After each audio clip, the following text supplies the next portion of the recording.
Welcome to Behind the Boxer, where we interview the boxers and go beyond the ring, talking about their life, history in boxing, and more.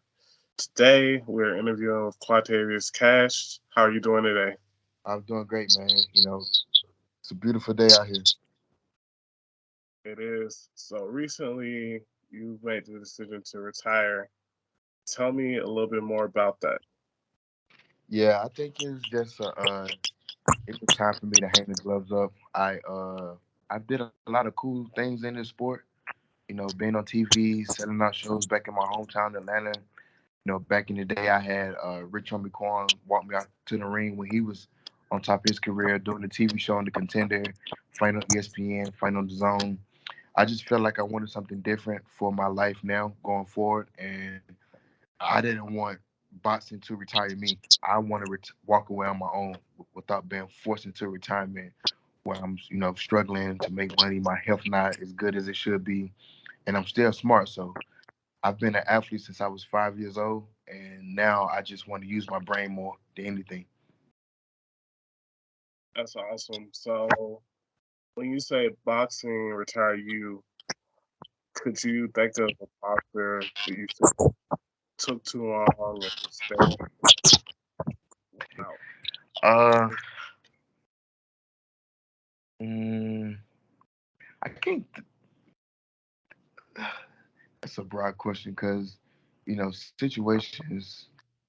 Um, I can't think of one off bat that I can think of. I have a few names, but I don't want to put people's personal business out online and make them look bad or you know say their name in a negative space. So,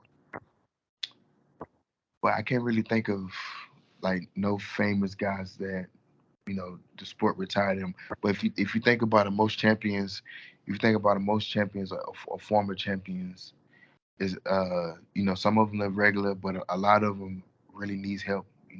Because Boston don't pay for insurance, no retirement pension or nothing. So it's normal for me to see a guy that was a world champion, Olympian, then see him in the gym, trying to hold mitts to make money. I see that a lot, especially out here in Vegas. So you know that was a wake up call for me.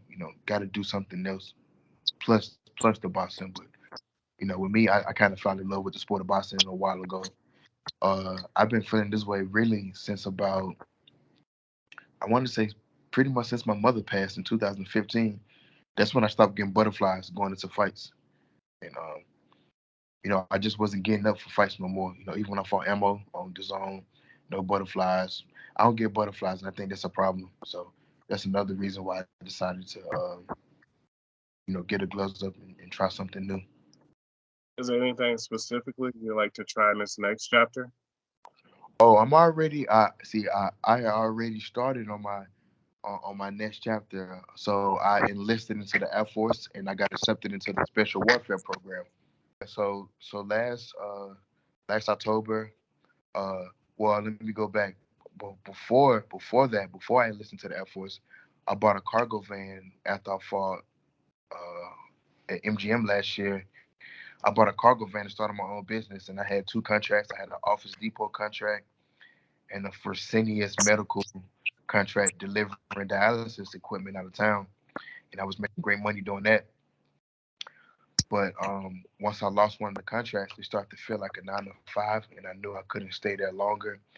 So I was joking with my girl about joining the military, and she just kept saying, "You spoil you, like you'll never join the military." And one day I was, hugging her at home. It was like, "Would you really be mad at me if I joined the army?" And she told me, "I'll support you whenever you do. So if there's something you want to do, then do it." So the next day I wake up, go to pick up my load. My phone is messing up, and I refresh my phone, and the warehouse manager come out and say, "Yo, I'm sorry, I gotta add a few more stops to you today. Could you do these? Could you help me with these few stops?" I refreshed my phone, and the Air Force recruiting station was the first stop. So I delivered the supplies there, and I waited like 5 minutes in my van, and I just went back in there and I asked them some questions. They said everything I needed to hear, and we kept in contact. And I started trained with the special warfare program, and I studied for the ASVAB. I scored decent. I scored good on the ASVAB, pretty high score, and I swear it in July. I mean, I swear it in January, 3 days after my birthday. Wow, so that was like literally a sign. Like it was like kind of like this is where you're supposed to be. Yeah, it was crap, man. Like it was scary because I was just joking with my girl the night before, and then to get a delivery, my first delivery to the Air Force recruiter station, was like this is where I should be at. So far everything's going good. I ship out April 11th, going to basic training in San Antonio. So I'm excited for the second journey. Wow. So are you big on like signs and just God sending you like messages and stuff? Yeah, I am. I always say this about life. I was like, God would give you God would give you signs, and He will show you where you're supposed to be, when you're supposed to be, and who you're supposed to be with. And not taking nothing away from boxing, but when you get so many fights falling through, and like pretty much all my potential greatest moments was council fights. I probably had more council fights than I had official fights, and it just showed me that it was time for me to do something different. It was, I put it out to the air, and God showed the way. So He showed me the Air Force is where I'm supposed to be at. So I ran with it. Wow, that's a great story. Cause even like last year when I came to Vegas, Hmm. I kind of prayed for a sign that actually go to Vegas, and I had the door fly open by itself right as I was praying about it. So that is crazy to me. Yeah. I'm back. Oh, but yeah, signs, God is everything, literally. Yeah, we just got to pay attention. I feel like when you in tune to yourself, you can see those signs. He always giving us signs, giving us blessings, and sometimes people ignore them. But this was one I couldn't ignore. It was hard making that post because I was still getting fight offers, and having to turn those fights down. I was turning them down because I'm focused. I'm training for something different. I, I'm not allowed to fight right now, and I don't want people to keep thinking that I was turning down fights because I was scared. So I was like, let me put a public post just so people can leave me alone about fights. That makes sense. How what would you say was one of the biggest blessings you got out of boxing? Um, One of the biggest blessings I got out of boxing is um I would say the relationships I made in the business. Like a lot of people in this business became family, and I know with those connections, I'll be able to do a lot with myself and to help other people. So I would say like title boxing for one. Like title boxing became family to me, and I know I will always have that connection. I will always have that support. My manager, my trainers, former world champions. Like I know so many people now. If I wanted to go back into boxing to fight, manage, train, I know I have all the resources available for me to make an impact on somebody else's life. So I would say that's my biggest. To me, that means more than anything. Like I made a name for myself, good reputation, and uh, people fell in love with that. So What would you say is something that you learned along your journey in boxing? that I learned. Yeah, along your journey. Um, I say the biggest lesson I learned was. Uh, that's a hard one. Let me see.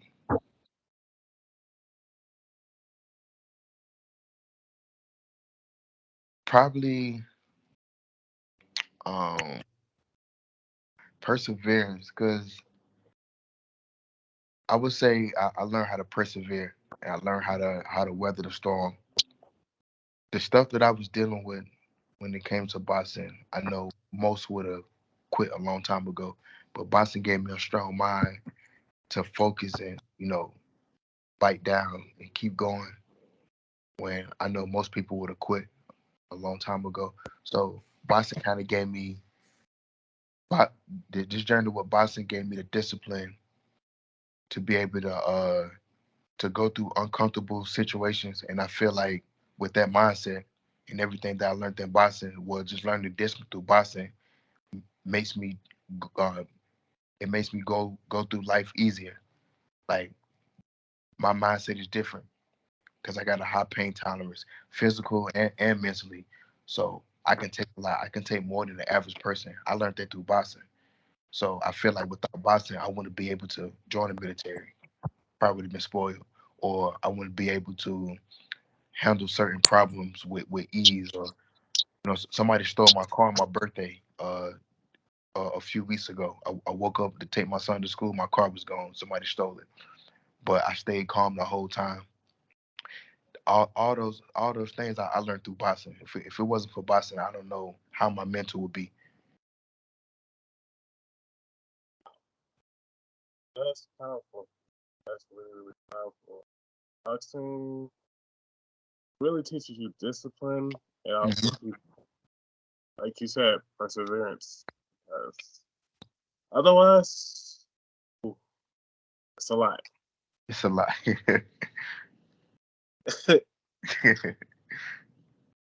If you could change any part of your journey, would you do it?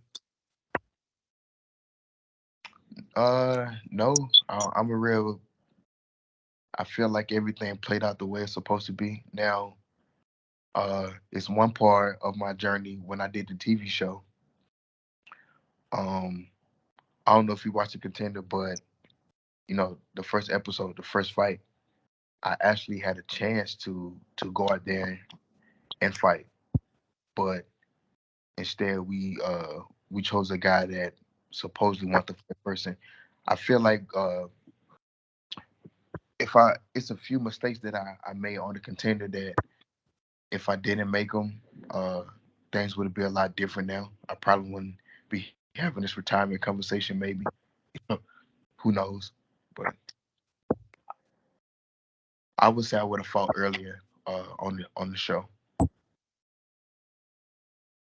Got you. And how was that experience? That was a great experience. Just being around the whole. Uh, growing up watching the Contender on TV. That's something we dream about, but to actually be a part of it was something different. And I got that opportunity through my girl. My girl sent me a post and she told me I should try for it. I didn't get the opportunity from the boxing side. I got it from the TV side. So, being on the show, being around those cameras, and you got photo shoots, and you get your makeup done, and you're doing interviews and photo shoots, and everything is taken care of for you.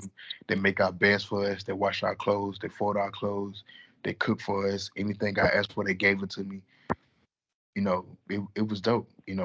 On one part. Then on the other side, it was hard because I had just had a son 3 weeks before, and I wasn't able to talk to my girl every day or see my son for a while. So that was kind of playing on my mental a little bit. But overall, it was a dope experience. Met a lot of dope people. Being in the gym with Andre Ward every day. Just soaking up knowledge from him. Sergio Moore, Freddie Roach, Nassim Richardson. These are heavy hitters in boxing. Just to be in an intimate setting with them. With no cameras out. Talking and just learning them more as a person. That was really dope for me. And fighting on the finale episode, I fought in front of Tyson Fury, and he was impressive. He gave me my props and stuff. So I think that was pretty cool for me. That's a huge, huge experience. Like, how many people can actually get to experience that in their life? Like, that's major. Who would you say that you were either fan of or whatever that you actually got to work later on in your career? Um, Aris Landy Laura, that to me that was dope. Like I worked with so many world champions. I've worked from world champions from 140 up to like I don't know, like heavyweight maybe. But I think Laura was like that was one. just being in the gym with him and the other Cubans.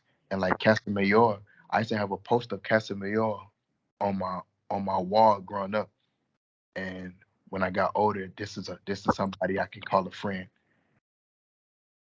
Wow.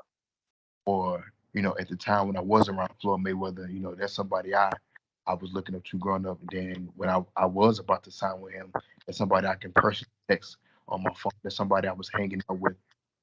I spent holidays at his family's house. So those moments that come surreal because when he fought McDonald in 2000, was it 2013 or 2014? No, it was 2013. I still was in Atlanta. I come out to Vegas and everything changed. Boom. That's somebody I was calling family for a while. So, him or Andre Ward. I was a fan of Andre Ward for a long time. That was my mother's favorite fighter. And then that's somebody I can call a brother, you know. So I think that's pretty cool too. It's really cool. Like, there's something about Vegas. Atlanta is okay for a starting place. Like, I love Atlanta, but when I came to Vegas, and in the little amount of time that I was there, I was like, I like this place just for the fight scene. Really, Yeah, man. I've met and sparred and made connections with people all over this world, places I've never been in, that I can go right now and I'll be okay just off the relationships I made in Vegas. It's really the mecca of boxing. Don't get no better than this, especially with all the gyms popping up and not even just Floyd's gym or City Boxing. It's so many gyms here in Vegas with good work, world class work from every part of the world. I've sparred fighters from everywhere. what advice would you give someone freshly coming into the career of boxing? Uh, First thing I would is don't worry about the flashy things. Buckle down, get the fundamentals down packed, and I'll also tell them that boxing training doesn't just end in the gym. That's a 24-hour, 7 days a week thing. Your mental needs to always be on boxing, whether you're watching film, watching what you eat, taking care of your body, resting properly, being in the right mental state. All those things means just as much as being in the gym, sparring, and learning how to fight. You know, I would tell them to just take care of your body. You only get one, and once it breaks, it's gonna be hard to put back together. So it's not about being a tough man that make weight classes for a reason. Protect your brain, learn good defense, focus on good defense, and just be a good listener and be respectful, and that'll get you a long way. Great advice. What would you tell someone about, like, if they did lose a fight? How would you tell them to come back from that and just keep going? First, I would tell them, if you look at the history of boxing, every great fighter has a loss except for Floyd Mayweather, and even people think that he should have had a few losses on his record. you know. But I would just tell them that nobody's perfect. You know, we're human, and humans make mistakes, and it's always a chance for you to redeem yourself. You know, put your pride aside, go back, see what you did wrong, evaluate, and try again. Only thing you can do is try again. Like one loss doesn't define a fighter. Two losses don't define a fighter. It's how you come back. You can't sit around and mope about it. I would just tell them to just be sad for that one day and then just put that shit behind you and get back to work. And I promise you'll feel better. Yep, that's really good advice. How would you say boxing can mentally impact a person in a good way? Like I was talking about with myself earlier, boxing just give you a thicker skin. You know, I never really went through this, but I know boxing gives people confidence. You Oh, know, yeah. you're able to talk louder, talk stronger. You know, be a man. Boxing also makes you physically tough. but boxing, boxing also makes you tougher in the sense where you can handle more than the average person. Like being a boxer is so stressful whereas you get older and get more into your career, stress becomes normal. Like what a regular person might call stress, that's normal for me. Especially when you battling weight, you got tough sparring, you can't eat the foods you want, you focus, you locked in for 8 weeks. All those things just make you mentally tough. Boxing is gonna give you the discipline to be able to do whatever you want in this world. That's perfect. Do you have any closing thoughts? Also, where can we find you at? Um, you can find me on Instagram, KO King Cash. That's KOKINGCASH. It's pretty much the only social media that I really, really use. And I'll be posting a lot about my new journey, um, going into the Air Force pipeline, working with special warfare. So I think that's something exciting. I'm still chasing thrills, and I'm excited to see what's come for myself. So if you want to keep up with me, just follow me online. Thank you again, and it's been a great interview. I appreciate you very Thank much. you, man. I appreciate it.